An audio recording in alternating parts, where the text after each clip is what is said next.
এখনও অনেকেই আছে যারা ফেসবুকের সঠিকভাবে মনিটাইজেশনের জন্য অ্যাপ্লাই করতে পারে না। তো অনেক সময় দেখা যায় যে আমাদের ফেসবুক থেকে কিন্তু অ্যাড অন রিলস, ইনস্ট্রিমেট অথবা হচ্ছে আপনার স্টার সেটআপ এগুলা দিয়ে থাকে।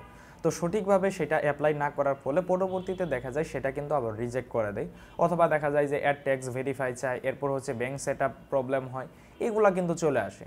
তো আপনাদেরকে আজকে দেখিয়ে দিব যে কিভাবে আপনারা একদম সঠিক ওয়েতে এই 2025 সালে এসে কিভাবে আপনারা একটা সেটআপ কমপ্লিট করবেন। তো আপনাদের আজকে দেখিয়ে দিব যে কিভাবে আপনারা একটা স্টার মনিটাইজেশন সেটআপ করবেন। তো স্টারের ক্ষেত্রে যেটা আপনার ইনস্ট্রিমেট অ্যাড অন রিলস সেম। তো আপনারা কিভাবে এই কাজটি করবেন চলুন আপনাদেরকে দেখিয়ে দিচ্ছি। তো ভিডিওটি শুরু করার আগে আপনাদের কাছে একটাই রিকোয়েস্ট, যদি আমার চ্যানেলে নতুন হয়ে থাকুন প্লিজ চ্যানেলটি সাবস্ক্রাইব করে দেবেন। এখান থেকে প্রফেশনাল ড্যাশবোর্ডে চলে যাচ্ছি। চলে যাওয়ার পর আমরা এখন মনিটাইজেশনে ক্লিক করব। এখন দেখেন এখানে সেটআপ অপশন আছে, এখানে ক্লিক করে দিবেন। আপনারা দেখেন এখানে স্টার সেটআপ, তো আমি এখানে ক্লিক করে দিচ্ছি। ক্লিক করে দেওয়ার পর confirm your info and to start earning. তো এখান থেকে আপনি যদি কোনো কিছু চেঞ্জ করতে চান, এডিট করার প্রয়োজন হয়, আপনারা এখান থেকে এডিট করে নিতে পারেন। আমার এইখান থেকে বার্থডেটা আমি চেঞ্জ করে দিচ্ছি। এরপর আমরা কী করব, অ্যাকসেপ্টে ক্লিক করে দিব। তো এখান থেকে আমি অ্যাকসেপ্টের উপরে ক্লিক করে দিচ্ছি। আমি যেভাবে করতেছি আপনারা ঠিক সেইভাবে কিন্তু করবেন।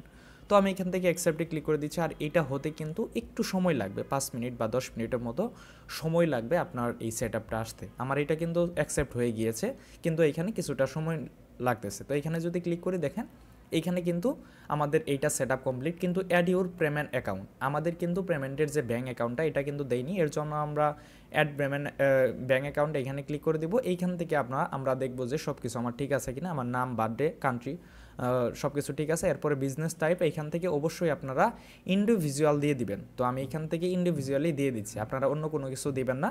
এইখান থেকে আমি ইন্ডিভিজুয়াল সিলেক্ট করে দিচ্ছি। এরপরে নেক্সটে ক্লিক করে দিব। তো নেক্সটে ক্লিক করে দেওয়ার পর আমরা এখন একটু ওয়েট করবো। এরপরে উপরে দেখেন ফার্স্ট নেম, লাস্ট নেম সব কিছু ঠিক আছে কিনা এবং কি ডেট অফ বার্থ ঠিক আছে কিনা সবগুলা আপনারা সুন্দরভাবে আগে দেখে নেবেন। পরবর্তীতে কিন্তু এগুলো চেঞ্জ করতে গেলে বিভিন্ন ধরনের ব্যাঙ্ক অ্যাকাউন্টে প্রবলেম হয়। এরপরে আপনারা এখান থেকে দিয়ে দিবেন সিটি। তো আমি এখান থেকে আমার যে সিটিটা রয়েছে আমি ঠিক আমার সিটিটা দিয়ে দিচ্ছি, আপনারা আপনাদের যে সিটি রয়েছে এটা দিয়ে দিবেন। এরপরে এখান থেকে আমি ডিভিশনটা দিয়ে দিচ্ছি। আমার যেহেতু ঢাকা ডিভিশন, এর জন্য আমি এখান থেকে ঢাকা ডিভিশনটা সিলেক্ট করে নিব। তো এরপর হচ্ছে জিপ কোড বা পোস্টাল কোড, আপনাদের এনআইডি কার্ডের পিছনে যে একটা 4 ডিজিটের কোড থাকে সেটা দিয়ে দিবেন। এরপরে এইখানে একটা ফোন নাম্বার দিয়ে দিবেন। তো আমি এখানে আমার একটা ফোন নাম্বার আমি দিয়ে দিচ্ছি। তো আপনারা আপনাদের যে ফোন নাম্বারটা সেটা আপনারা এখানে দিয়ে দিবেন। এইখানে চাইলে আপনারা একটা মেইল দিয়ে দিতে পারেন এবং কি আপনারা চেষ্টা করবেন যে অবশ্যই মেইলটা দেওয়ার জন্য। তো আমি এইখানে আমার যে মেইলটা রয়েছে আমি ঠিক সেই মেইলটা এখানে আমি প্রেস করে দিচ্ছি। তো এখান থেকে .com। তো এরপরে হচ্ছে টিন নাম্বার যে রয়েছে, আমাদের টিন নাম্বারটা এখানে দিয়ে দিতে হবে। তো আমি এইখানে কি করব, আমার যে টিন নাম্বারটি রয়েছে আমি এখানে কিন্তু আমার টিন নাম্বারটা দিয়ে দিচ্ছি। এরপরে নিচে যে এটা দেখতে পাচ্ছেন বাই চেকিং, এটা আপনারা এই বক্সটা ট্রিক মার্ক করে দিবেন। এরপরও দেখেন এখানে নেক্সট আসতেছে না, কারণ হচ্ছে অবশ্যই আমার এখানে কোনো কিছু দেওয়া হয়নি। এখানে দেখেন আমার পেমেন্ট প্রাইমারি অ্যাড্রেসটা দেওয়া হয়নি। তো আপনারা অবশ্যই কিন্তু এই প্রাইমারি অ্যাড্রেস সবগুলা কিন্তু দিয়ে দিবেন, নয়তো কিন্তু পরের স্টেপে যেতে পারবেন না। তো আমি এখান থেকে সব কিছু দিয়ে দিয়েছি, দেখেন এখন কিন্তু নেক্সট এসেছে। তো আমি নেক্সটে ক্লিক করে দিচ্ছি। তো নেক্সটে ক্লিক করে দেওয়ার পর আমরা এখন একটু ওয়েট করব। ওয়েট করার পর আমাদের এইখানে দেখেন ম্যানুয়াল লিঙ্ক ব্যাঙ্ক অ্যাকাউন্ট, আপনারা অবশ্যই এইটা ম্যানুয়ালটা সিলেক্ট করে নেবেন। তো নিচে দেখতে পাচ্ছেন লিঙ্ক পেপাল। তো পেপাল যেহেতু আমাদের এইখানে এখনও অ্যাভেলেবল হয়নি, এইখান থেকে আপনারা কান্ট্রিটা দিয়ে দিবেন বাংলাদেশ। এরপর হচ্ছে অ্যাকাউন্ট হোল্ডার নেম, আপনাদের যে ব্যাঙ্ক অ্যাকাউন্ট বইয়েতে যে নামটা রয়েছে ঠিক সেই নামটা হুবহু সেইভাবেই দিয়ে দিবেন। তো আমি এইখান থেকে আমার যে ব্যাংকের নামটা রয়েছে আমি ঠিক সেটা আমি এখানে দিয়ে দিচ্ছি। আপনাদের যে নামটা রয়েছে দেখে দেখে আপনারা সেইভাবেই কিন্তু এইখানে পূরণ করবেন। যদি ভুল হয়ে থাকে সেই ক্ষেত্রে কিন্তু আপনার অ্যাকাউন্টে আপনি টাকা নিতে পারবেন না। এরপর হচ্ছে সুইপ কোড। তো প্রত্যেক ব্যাঙ্ক অ্যাকাউন্টের জন্য সুইপ কোড কিন্তু গুগলে পেয়ে যাবেন। গুগলে যাওয়ার পর আপনার যে ব্যাঙ্ক অ্যাকাউন্টটা সেটা আপনারা লিখে সার্চ করবেন। তো আমি এখান থেকে আমার ব্যাঙ্ক এশিয়া সুইপ কোড আমি এখানে লিখে দিচ্ছি। দেখেন নিচে কিন্তু BLBBAL এইটা কিন্তু দেখাচ্ছে। তো আমি এখান থেকে এটা কপি করে সুইপ কোডের এখানে আমি বসিয়ে দিচ্ছি।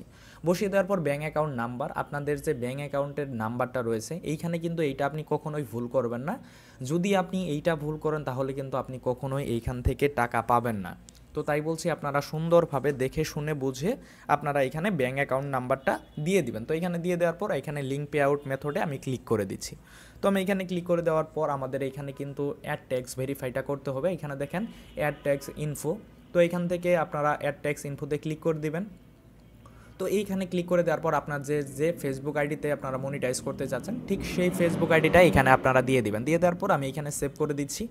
তো সেভ করে দেওয়ার পর কন্টিনিউ এস রহমতুল্লাহ মানে আমার আইডিতে আমি ক্লিক করে দিচ্ছি, আবারও কন্টিনিউ দিতে হবে। তো আমি 2বার কন্টিনিউ করে দিচ্ছি। এরপরে আপনারা উপরে ইন্ডিভিজুয়াল এটা অটোমেটিক থাকবে, এখানে নো করে দিবেন। তৃতীয়টাও কিন্তু আপনারা নো করে দিবেন। এরপরে নেক্সটে ক্লিক করে দিবেন। ক্লিক করে দেওয়ার পর কান্ট্রি, তো এখান থেকে আপনারা অবশ্যই বাংলাদেশ যে কান্ট্রি রয়েছে তো ঠিক সেই কান্ট্রিটা দিয়ে দিবেন। তো এরপরে আপনাদের টিন সার্টিফিকেট থাকবে। এরপর আই হ্যাভ এটা কোনো টিক মার্ক করে দেওয়ার দরকার নেই, আপনারা নেক্সটে ক্লিক করে দিবেন। নেক্সটে ক্লিক করে দেওয়ার পর আপনারা এর আগে যেগুলো ফিল আপ করেছেন এখানে কিন্তু অটোমেটিকলি শো করবেন। নেক্সটে ক্লিক করে দিবেন। আমি আবারও নেক্সটে ক্লিক করে দিচ্ছি এবং কি এটা আপনারা অবশ্যই 0% করে দিবেন। ঠিক আছে, তো আমি 0% করে দিচ্ছি। করে দেওয়ার পর এখানে সিগনেচার অবশ্যই করতে হবে। আমি উপরে বক্সটা টিক মার্ক করে দিয়ে আমি এখানে আমার যে নামটাই রয়েছে সেটা আমি এইখানে বক্সের মধ্যে বসিয়ে দিচ্ছি। তো বসিয়ে দেওয়ার পর আমার এইখানে নামটা ভুল রয়েছে, তো আমি সঠিক নামটাই এখানে দিয়ে দিচ্ছি। তো আমি একটা স্ক্রিনশট রাখতেছি, কারণ হচ্ছে পরবর্তীতে এটা কাজে লাগবে। অনেকেই আছে যারা কিনা এখানে সঠিকভাবে দিয়ে দিতে পারে না, যার কারণে কিন্তু এখানে অনেক সময় দেখা যায় যে এই সিগনেচারের কারণে কিন্তু তারা এর ট্যাক্স ভেরিফাই করতে পারে না। তো আপনারা চেষ্টা করবেন আপনাদের উপরে যে নামটি থাকবে প্রথম অবস্থায় সেই নামটি আপনারা এখানে দিয়ে দিবেন। তো আমি এখানে আমার যে নামটি রয়েছে সেটাই আমি এখানে দিয়ে দিব। তো আমি এখানে সিগনেচারের জায়গায় আমি আমার সিগনেচারটা দিয়ে দিচ্ছি। এই জায়গায় কিন্তু অনেকে ভুল করে, আপনাদের ফেসবুক আইডিতে যে নামটি রয়েছে ঠিক সেইটাই দিয়ে দিবেন, তাহলে কিন্তু হয়ে যাবে। তো এরপর আমি নেক্সটের উপরে ক্লিক করে দিচ্ছি। নেক্সটের উপরে ক্লিক করে দিলে কিন্তু আমাদের এইখান থেকে এটা কিন্তু কমপ্লিট হয়ে যাবে। এরপরে সাবমিট ফ্রমে ক্লিক করে দিলে কিন্তু আমাদের এই ট্যাক্স ভেরিফাইটা কমপ্লিট হয়ে যাবে। তো আমি যদি এখন আপনাদেরকে আমাদের যে পে আউট রয়েছে পে আউট থেকে দেখাই, তাহলে কিন্তু আপনারা দেখতে পারবেন যে আমাদের এখানে কিন্তু সবগুলা কাজ কমপ্লিট। দেখেন আমি এখানে পে আউটে দেখাচ্ছি, আমি এখানে যাই সার্চ করব হচ্ছে পে আউটস। তো পে আউটস লিখে সার্চ করার পর আমাদের এইখানে কিন্তু পে আউটসের যে অপশনটা সেটা কিন্তু চলে আসবে। চলে আসার পর দেখেন এখানে কিন্তু আমার আর অ্যাড ভেরিফাই বা অ্যাড ট্যাক্স বা কার্ড অ্যাড করতে হবে এরকম কিন্তু অপশন নেই। আপনারা চাইলে কিন্তু এইভাবে খুব সহজেই আপনার ফেসবুক কিন্তু মনিটাইজেশন করে নিতে পারেন। তো আশা করি ভিডিওটি বুঝতে পেরেছেন।